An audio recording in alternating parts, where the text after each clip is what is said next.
नमस्कार। आप सबका पोर्ट भरे क्लासेस में स्वागत है।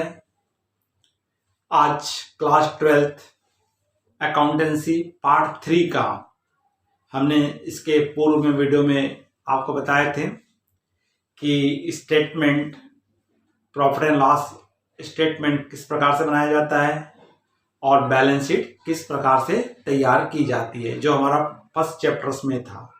अब सेकंड चैप्टर्स में लाभ हानि विवरण का, स्टेटमेंट ऑफ प्रॉफिट और बैलेंस शीट का हमें क्या करना है, तुलनात्मक विश्लेषण करना है।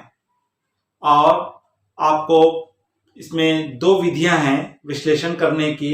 एक है कंपैरेटिव मेथड, तुलनात्मक विधि, और दूसरी है सम आकार, जिसको कॉमन साइज मेथड्स कहा जाता है। तो दो विधियों से आपको एनालिसिस करना है कि उसमें किस प्रकार की वृद्धि हो रही है या कमी हो रही है, कितना % हो रही है, तो इसको जानेंगे। तो आज हम देखते हैं लाभ हानि विवरण पत्र का, statement of profit and loss का किस प्रकार से तुलनात्मक कंपैरेटिव किया जाता है, किस प्रकार से उसका कंपैरेटिव तुलनात्मक स्टेटमेंट बनाया जाता है। तो सर्वप्रथम आपको स्टेटमेंट इसके पूर्व हमने देख चुके हैं, जिसमें लाभ हानि विवरण पत्र का था, जिसमें प्रचालन से आय, शुद्ध विक्रय, है ना, अन्य आय। तो या तो आपको प्रश्न में खुद वो बना करके दे देगा लाभ हानि का विवरण पत्र, केवल आपको क्या करना है, उसका तुलनात्मक विवरण निकालना है। तो आपका जो सेम बना रहेगा, उसके बाद दो कॉलम आपके एक्स्ट्रा बनेंगे, जिसमें आपका पहला कॉलम होगा वास्तविक परिवर्तन, एक्चुअल में, रियल में उनमें कितना परिवर्तन हुआ है, एब्सोल्यूट चेंज, तत्काल क्या परिवर्तन हुआ है। अगर बढ़ेगा तो पॉजिटिव इंक्रीज हो सकता है या डिक्रीज हो सकता है, कम भी हो सकता है। और परसेंटेज निकालना है हमको कि कितना % इसमें परिवर्तन हुआ है। तो आपको या तो स्टेटमेंट बना बनाया रहेगा, उसके बगल में केवल आपको डिफरेंस निकालना है और उसका परसेंटेज निकालना है। या और कुछ प्रश्नों में आपको केवल डिटेल दिया रहेगा, इसके आधार पर आपको पहले लाभ हानि विवरण पत्र तैयार करना पड़ेगा, स्टेटमेंट ऑफ प्रॉफिट तैयार करना पड़ेगा। जब स्टेटमेंट ऑफ प्रॉफिट तैयार हो जाएगा तो उसके बगल में दो कॉलम बना करके आपको उसमें चेंज और परसेंटेज निकालना होता है। तो कैसे परिवर्तन होता है, क्या होता है, जैसे मान लो प्रचालन से आय अर्थात शुद्ध विक्रय को ही हम कहते हैं। मान लीजिए गत वर्ष में हमारा 1 लाख था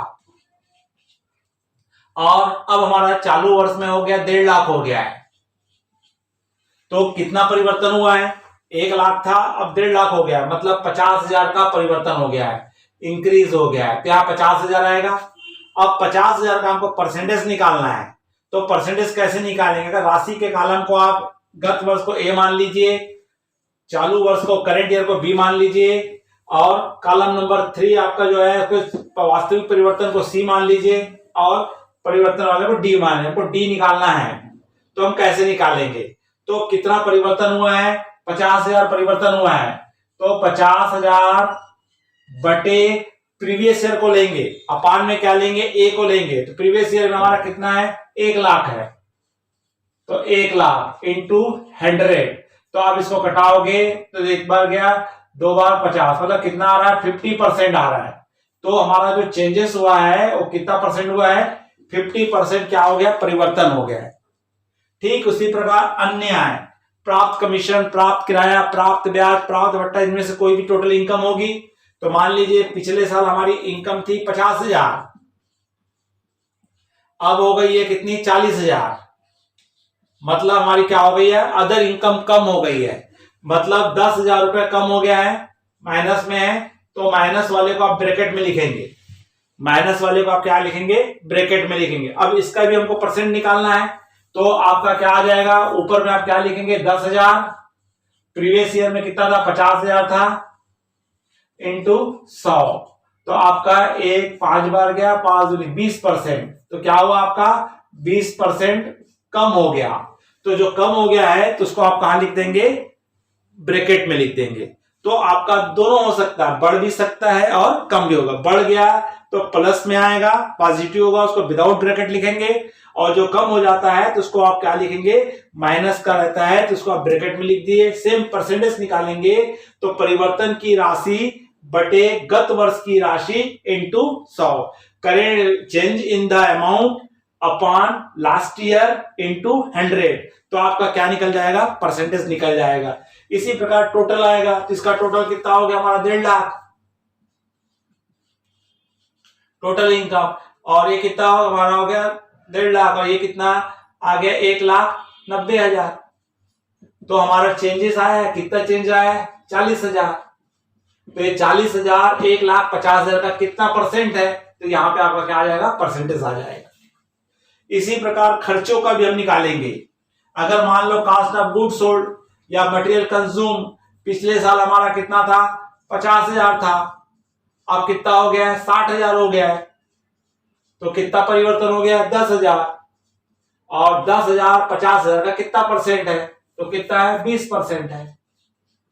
तो इसी तरह से जो भी हमारे खर्चे दिए रहेंगे, चाहे मान लीजिए हमको कार्यालय व्यय दिया था, कार्यालय व्यय दिया हमारा यहाँ पिछले साल 10,000 था, और इस साल हमारा कितना हो गया है 15,000 हो गया है, तो कितना परिवर्तन हो गया है 5,000 का परिवर्तन हो गया है। तो 5,000 बटे क्या करेंगे 10,000, तो कितने परिवर्तन हो गया 50% हमारा क्या हो चुका है, बढ़ चुका है। तो इस तरह से जितने भी खर्चे होंगे उन खर्चों को प्रीवियस ईयर से करेंट ईयर का कंपैरिजन करेंगे। करेंट ईयर में बढ़ रहा है तो आपको कहां लिखना है, इसमें पॉजिटिव में लिखना है बिना ब्रैकेट के, अगर कम हो गया तो माइनस में लिखना है, और आपका परसेंटेज लिखते जाना है, और सभी का आपको क्या निकालते जाना है, परसेंटेज निकालेंगे। तो अब टोटल एक्सपेंडिचर्स में से हम घटा देंगे, जैसे मान लीजिए हमारा इसका कितना है 60,000 आया, और कितना था 1,50,000 था, तो 1,50,000 में से 60,000 जाएगा तो कितना बचेगा 90,000। इसी प्रकार हम इसका देखेंगे 1,90,000 में आपका कितना आ गया 75,000, तो 75,000 घटाएंगे तो कितना है 3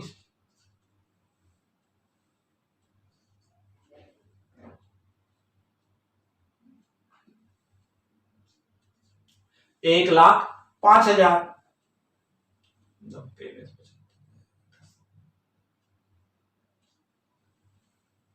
1,15,000 है, तो 1,15,000 आपका क्या मिला, नेट प्रॉफिट मिला है। अब इस नेट प्रॉफिट में आपको बता देगा 50% क्या बोला है, इनकम टैक्स है, तो 50% इनकम टैक्स बोला है, तो 50% निकालोगे तो कितना है इसका आधा 45,000, इसका भी आधा हो जाएगा आपका 50,000 और 15 57,500। तो इस तरह से आपको क्या मिल जाएगा, शुद्ध लाभ के बाद प्रॉफिट आएगा 45,000, और इसका भी आ जाएगा 57,500। फिर इसके बाद अगर आपने कोई डिविडेंड लाभांश दिया है तो लाभांश घटा दीजिए, इसका भी परसेंटेज बोल देगा कितना परिवर्तन हुआ है। तो पिछले साल हमारा शुद्ध लाभ था 90,000 था, अब कितना हो गया 1,15,000 हो गया, 25,000 हमारा बढ़ गया है। उसी प्रकार हमारा 45,000 था, अब कितना हो गया इसका, आपका टैक्स जो हमने ज्यादा दिए हैं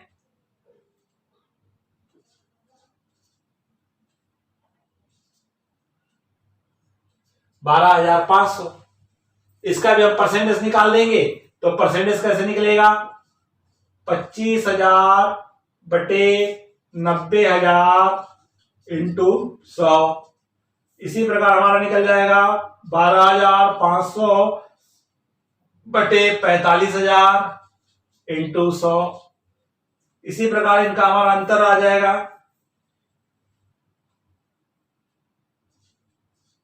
5, 2, 1, 12,500। तो 12,500 बटे 45,000।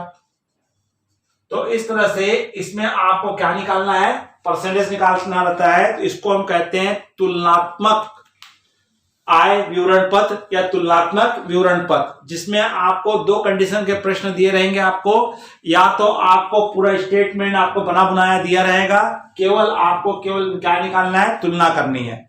एक प्रश्न रहेगा आपको प्रचलन से आए, अन्य आए, खर्चे दे देगा, टैक्स की दर दे देगा। तो आपको स्टेटमेंट बना करके पहले क्या निकालना पड़ेगा, आपको लाभ का विवरण पत्र बनाना पड़ेगा, और लाभ का विवरण पत्र बना करके फिर इसमें आपको क्या निकालना पड़ेगा, चेंजेस या निकालना पड़ेगा। कुछ प्रश्न में आपको मैंने पहले ही बताया है कि यहाँ पे शुद्ध विक्रय दिया रहेगा, और शुद्ध विक्रय के बाद यहाँ पे आपको क्या निकालना रहेगा, कॉस्ट ऑफ गुड्स सोल्ड बोलेगा। बेचे गए माल की लागत जिसमें opening stock plus purchase plus direct expenses minus closing stock को घटाएंगे तो कॉस्ट ऑफ गुड्स सोल्ड घटाने के बाद सकल लाभ आएगा। फिर सकल लाभ में से इन खर्चों को घटाओगे, अप्रत्यक्ष व्यय को घटाओगे तो आपको क्या मिल जाएगा, यहाँ पे शुद्ध लाभ आएगा। तो दो प्रकार के स्टेटमेंट होते हैं, तो दोनों में जो भी स्टेटमेंट दिया रहेगा उसके बगल में आपको चेंज निकाल करके क्या निकालना है, परसेंटेज निकालना है। एक आएगा, इसका आएगा सम आकार विधि, कॉमन मेथड्स। तो कॉमन वाले में हमारा होता है केवल यहाँ पे दोनों में चेंजेस केवल यही आएगा कि यहाँ पे आप पर्टिकुलर एक एक का क्या निकाल रहे थे, परसेंटेज निकाल रहे थे, यहाँ पे टोटल का निकाला जाता है। जैसे चेंज हुआ है 50,000 हमारा परिवर्तन हुआ है, 50,000 40,000 का कितना परसेंट है, मतलब हम किसका निकालते हैं, चेंज का निकालते हैं। तो इसके बारे में एक सवाल हम नेक्स्ट वीडियो में बना के बताएंगे आपको इस विधि का। आज देख लीजिए आपका कौन सी विधि थी ये, तुलनात्मक विवरण विधि से किस प्रकार से एनालिसिस किया जाता है, विश्लेषण किया जाता है। तो बच्चों अगर ये वीडियो अच्छा लगा होगा तो आप लाइक कीजिए, अधिक से अधिक मित्रों को आप इसे शेयर कीजिए। अगर आप चैनल में नए हैं तो तुरंत सब्सक्राइब कर दीजिए, लाल बटन को आप दबा दीजिए, और अगर आप बेल को आइकॉन बेल दबाते हैं तो आपको आने वाले वीडियो की पूर्ण सूचना कंटिन्यूस मिलते रहेगी। आज तक आपने वीडियो को देखा, इसके लिए आपको धन्यवाद। नमस्कार।